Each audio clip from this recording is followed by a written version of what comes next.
Hey, it's Michael Bare Hands Beran with the Wildlife Command Center YouTube channel, and today I've got a special guest, Professor Krakos from the University of Maryville, and she is going to help us with a little bit of in-depth knowledge about some subjects that we talk about all the time. Thank you so much. I'm so excited to be here once again with the Wildlife Command Center, and I'm not the most interesting guest. Your animals are. Well, the animals are pretty interesting. The first one you've not met yet. Okay. Right? His name is George. Okay. With a J. Oh, y'all are about to see George. And he is the cutest. Is a 2024 model. Male opossum. Here, you can hold him. Can I hold him? So yeah, he is a captive bred possum, a Virginia possum. He likes it. And we have had him. So this is a youngster from Opal, and Opal was our guest last year. Opal's who I met last time. That's right. That's right. And so this is one of Opal's babies, captive bred possum. And I just wanted to talk about possums a little bit because, one, people love possums. Who doesn't love possums with their little fingerless gloves? Well, they're very charismatic. They really are. These guys are incredible creatures in general. You know, their digestive system and their immune system is all just fascinating. But I really want to talk about possums in the fall. Okay. Because possums in the fall start foraging in the St. Louis area, and they really go for persimmons whenever persimmons hit the ground. It's a good choice. Yeah. Persimmons being a fruit and having a high content of both fiber and fructose. Okay, so I don't know a lot about possum diets, but I can tell you why they're making a good choice. Why are they making a good choice?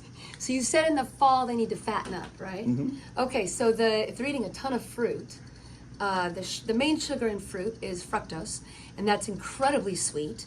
And I think everyone knows that, actually, high fructose corn syrup, right? Okay, We have a lot of that in our American diet, unfortunately. Yeah. And it does a great job of, well, first it makes everything delicious. Who doesn't like sugar? Okay, I like sugar. I like sugar a lot. But when you eat a lot of the sugars, then when it gets stored in the cells, it's stored first as glycogen, and then, as it get real nerdy, and then shifts over to storage in fat. But you can get a lot of calories in by eating fruit instead of burgers. Okay. Yeah.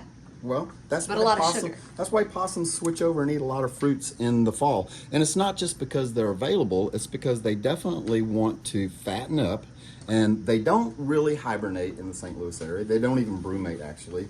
They'll cuddle up and they'll just burn some fat reserves, and then if it's too cold, they'll cuddle up further, bring some leaves into their den, and just burn on fat reserves. And then whenever it warms up a little bit, which wait 2 days in St. Louis, it'll be 70 degrees, they come out and they forage again. Okay.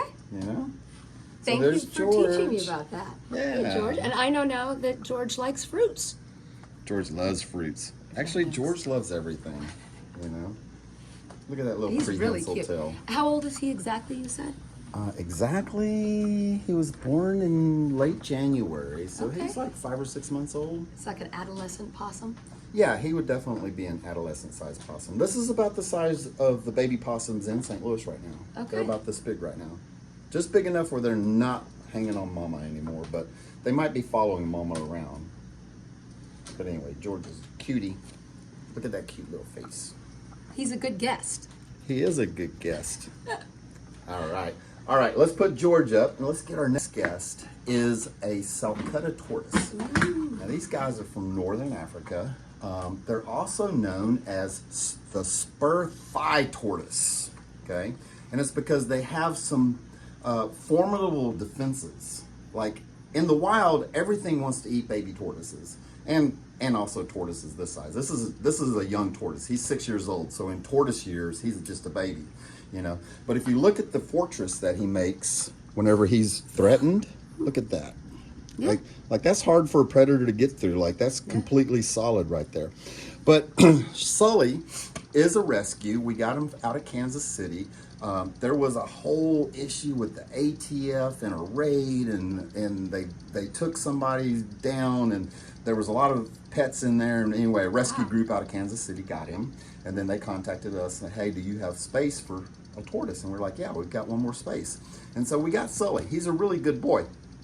we take him out to events all the time. And one of the things that I noticed about Sully is that when he's foraging around, just running around in the grass, he loves to go to eat the broadleaf plants. Like, he wants the broadleaf plants the most. And I was wondering if that might be, is that ocular? Is he smart? Is there something about broadleaf? So as opposed to like grass, right? So part of this, I would say, is optimal foraging theory. So you have just more mass in one spot, and so that makes it worth it to stay in that spot and eat. It's more bang for your buck. We were talking about optimal forage theory, and I said, we all know this actually as humans. You get home from a long day of work, and you flop on the couch like, I have a fridge full of food. I could go make myself a meal. But I'm just gonna lay here on the couch with a box of cheeses and or broadleaf cookies. Or broadleaf leaves. Broadleaf cookies. So he obviously doesn't like sprint around. No. So he's going to go expend the least energy possible to get the most food. So a broadleaf, as opposed to a little thin blade of grass, makes perfect sense. Okay, cool. Well, we feed him right now, we're feeding him a lot of broadleaf turnips, because the turnips are the vegetable that we've got planted and going in right now. He likes that, and he likes clover. But we try to keep sweets away from him. We don't feed him any fruits. So I told you that I had a tortoise and fruit knowledge from just recently. So bless us with tortoise and fruit knowledge. Well, I had very exciting tortoise experiences last week. Okay. I just got back from working at the Galapagos Islands, where the tortoises are. It's so great. I'm not gonna lie, it's just beautiful. But the tortoises there. So I saw like the babies that are like this, like a year, 6-year-olds. There's a center there that breeds the turtles and tries to help with populations on all the islands. And then of course the big ones that are 100 years old or more. And if we put 2 of you together, it's probably the size they are. Wow. Yeah, they're big dinosaurs. I weigh 185 pounds.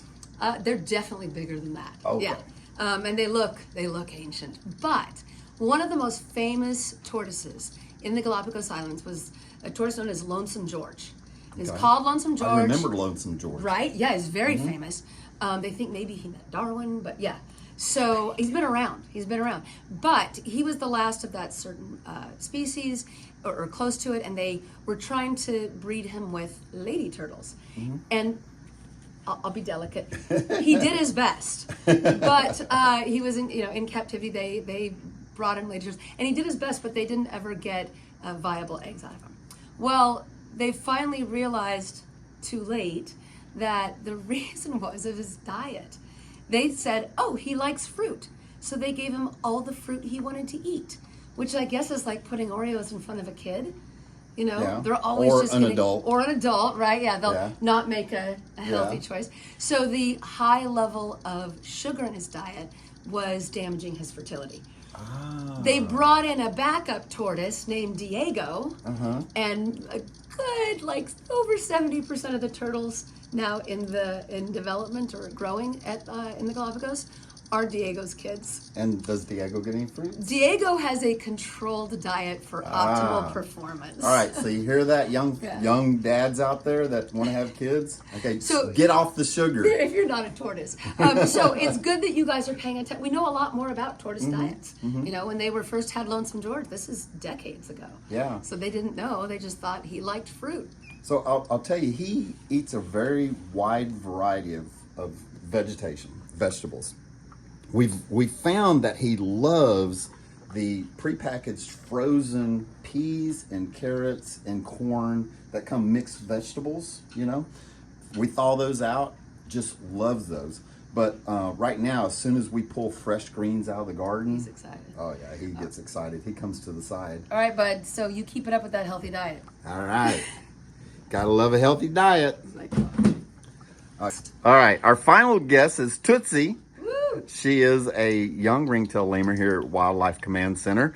And since we've been talking so much about food, I wanted to talk a little bit about cicadas. Yeah. And so the good professor knows a little bit about cicadas. Ow! She's upset about being over there. Okay. Yeah. You filming her eating a cicada? Yeah. So cicadas as food is a big hot topic right now, right? Yeah. I gotta say, I'm not a fan of the humans eating the cicadas, and I know it's like a Really? whole thing right now. I think they're delicious. They And- taste like sunflower seeds. Well, you know, I'm good, but teach their own. Obviously, Tootsie loves the cicadas. I'm a bit of a texture eater, so I don't care too much for the cicadas. That's mad respect there, Dan. Yeah. But cicadas as a food source is super interesting because, as we all are highly aware, and like I said, I just got back last week. I got off the plane. I'm like, good heavens, there are things flying in my ears and running into me. You know, all the cicadas showed up while I was gone. But we all know it's a boom year where all the broods. I don't want to jump on me. Yeah. All of the broods are out. Aligned cycles of booming out. Now, it's a particular super boom year for cicadas, but in general, wow, she really loves those, doesn't she? Cicadas use a strategy called like masting. Some plants do this as well. I don't have the cicadas, he does. For the purpose of, so in talking about cicadas as food within an ecosystem, they use a really interesting strategy called masting, which you also see in some plants. And so every living thing wants to survive and reproduce, make sure some of their babies make it and can make more of them. So with cicadas, the strategy is wait and then make so many cicadas at one time that it floods the market, if you will, so that no matter how much the birds or the lemurs eat, there will still be enough cicadas left to lay eggs for the next generation. And it's sort of overwhelm the predators kind of strategy that is weird, and we all have to live with it, but works out great for the lemurs. Dan, are there cicadas in Madagascar? Why does she like them so much? There's actually over 20 different species of cicadas in Madagascar season. They will eat a lot of insects as part of their diet. So Madagascar is different than the Midwest here. They actually have 2 seasons instead of 4. So they have a wet season, which is when all the fruit and leafy plants grow, and then they have a dry season where food is more scarce. So during the dry season, lemurs will make up for part of their diet however they can by eating stuff like tree bark and even insects.